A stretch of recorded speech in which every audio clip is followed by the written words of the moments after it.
All right, Milsurp Garage. Back with you as promised. So, what am I bringing? I have a Winchester bolt action 22 long rifle.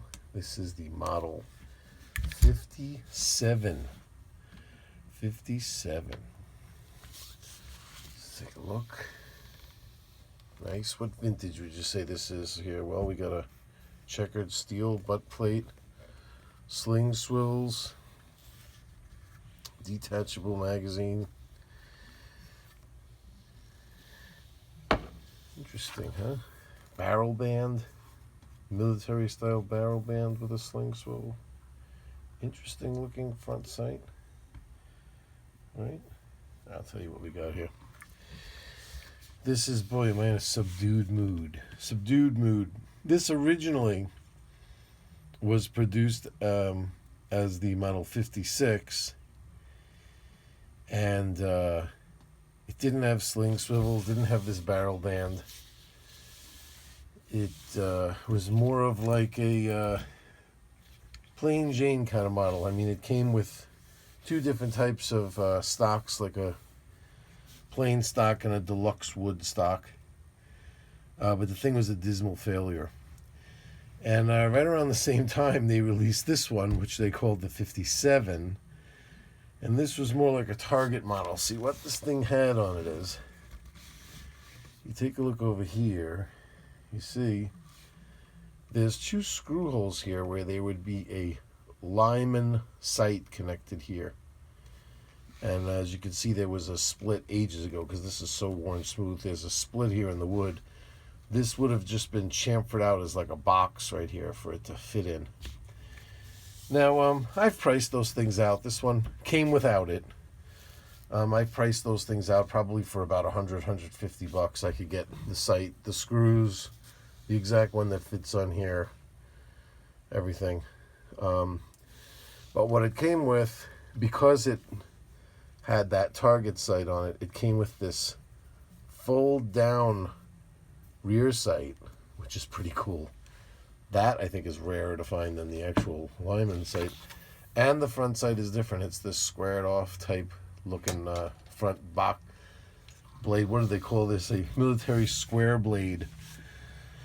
So the what it would be provided with was the, to give you the nomenclature here, is the number 6 Lyman folding leaf rear sight, the Lyman Series 42 receiver mounted peep sight, and the Lyman Series 21 front sight, which was known by Winchester as the military square blade.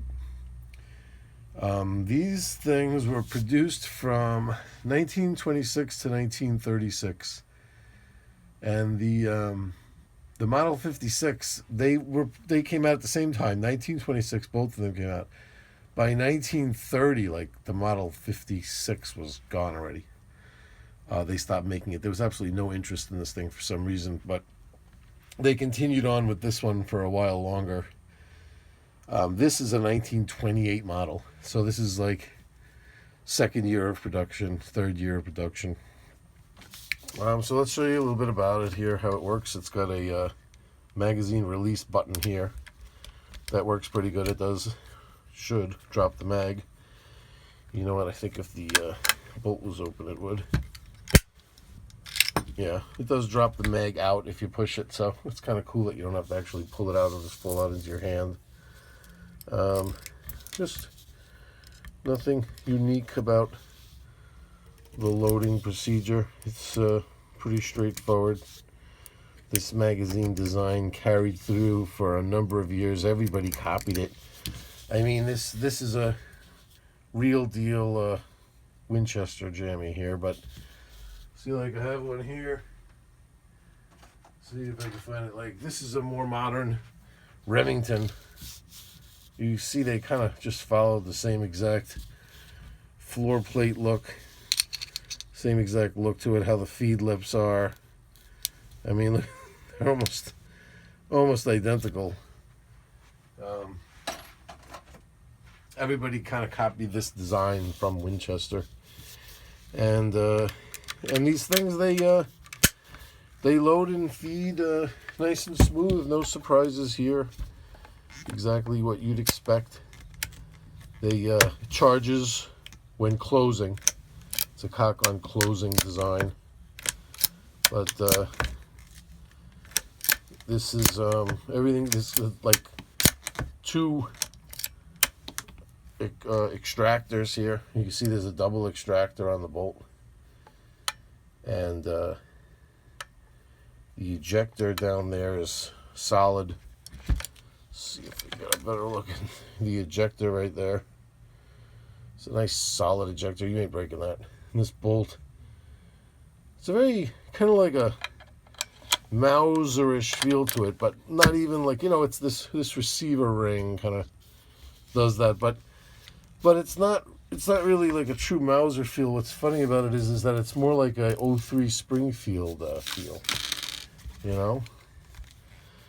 especially, see, this doesn't hurt either, this knurled cocking piece. There is a safety on here. It's a turn safety, so it actually says safe on there. And you turn it to fire, it says fire. So it's a nice positive engagement. You can still cycle the bolt with the safety on to clear it or whatever, which is kind of useful. It's kind of like when you put it on safe and it locks up the bolt and it locks up everything. That's more of like a military thing, so you can carry it around and the bolt doesn't get kicked open with rounds falling out. I mean, when you put it on safe, you just kind of want it to be like a walking stick. You know what I mean? Do nothing. But with like a more civilian model, you just want to kind of put it on safe so you can still manipulate and do things, you know what I mean? But you just want to make sure it doesn't fire. But it's a nice, solid charging too. There's a nice hefty snap to this thing when it fires, so you could be sure that for years and years you're not going to weaken that spring, the hammer spring. And yeah, I mean, simple as simple can be, but this is definitely, and again, you can, just like a regular, like you would do with most military rifles, if you pull the trigger, when you close the bolt, you decock it, and pulling the trigger removes the magazine completely. I'm getting a little battery message. I forgot to plug in. There we go. Did that interrupt the video? No, it did not. So Winchester, 1928. This is what they were doing in 1928. Look at the wood on this thing. Isn't that gorgeous, man? They didn't scrimp. They didn't like take shitty pieces of wood to use. It's like if you made it out of plastic and you were making for wood, you would make the grain look this gorgeous. This is real. Look at that grain. Oof. That's gorgeous. They certainly did not take shitty cuts of wood to use for these 22s. And, and I threw this sling, was very fitting. Threw this on here. Got this sling for $5 somewhere. I remember. And it came with like, those detachable sling swivels on the end that I saved. Because I had them on this one. But that's what, a little out of the way gun shows are good for. Stuff like that. Getting stuff like slings like this, just bins of stuff, $1 here, $2 there. So yeah, the fact that this is broken off over here doesn't bother me, and the fact that the lime inside is missing doesn't bother me, because I'm not really a big fan of those things. It's kind of cool to have this unique fold-down sight that only came on these. That's Lyman also. Very reminiscent of, what's on my Browning BL-22 and my Ruger 1022. And these were from the 20s, from Lyman. But that's nice because you could fold that down if you're slinging it over your shoulder and carrying it, and there's less chance of it getting caught on something or getting damaged, So it's like a good knock-around 22. Looks like somebody has had a lot of fun with it over the years. And these magazines sure are common. You could find them around. It's nice that I'm kind of glad I have like a nice original one. One of the ones that It's probably from this era, if not the original one that came with the rifle. I'd like to think it is. But, you know, these are around. They have 10-round ones too, you know. But, nice positive engagement. Gotta love it. Gotta love it. So that's the Winchester Model 57. We'll keep it short and sweet. What's better? Someone did ask me, somebody said, "Do you have any bolt actions?" So, dug around. Here's what we got. There are a million of these Winchester bolt actions. Let's, yeah, we got another minute, right? We got another minute. Promised you a video tonight. So, jumping in with some fun. We might as well. Let's throw around some. By the way, I always like to give props for these people that make these books. I don't know whether it's wrong or right to be showing stuff from books. But, you know, the way I look at it, I'm advertising for someone's book. Mattis. The Winchester book. This is my Winchester book. You guys signed this one. Keep showing it to you. You gotta get one of these. They're awesome. So here's the 56 right here. Am I in the right spot? Yep, here it is. This is that 56. There was a standard model. This is the standard model, and there was a fancy sporting rifle, checkered fancy grain walnut. You can get these in a short or long rifle, and they were not interchangeable. The magazines were different. The feed lips on the magazines were different. And you could get 10-round magazines way back then. So they are around. Old, like ones of this vintage for 10 rounds. I got to find one of those. The 22 short is the scarcer of the two. And these had a Series 40 rear sight and a Series 21 standard sporting front sight. So that's the sights that came on this 56. And then the barrels are threaded into the receiver, and the serial numbers for both of these models carried through together. So you got to kind of look at the information that they have in here. That's why this book is kind of cool.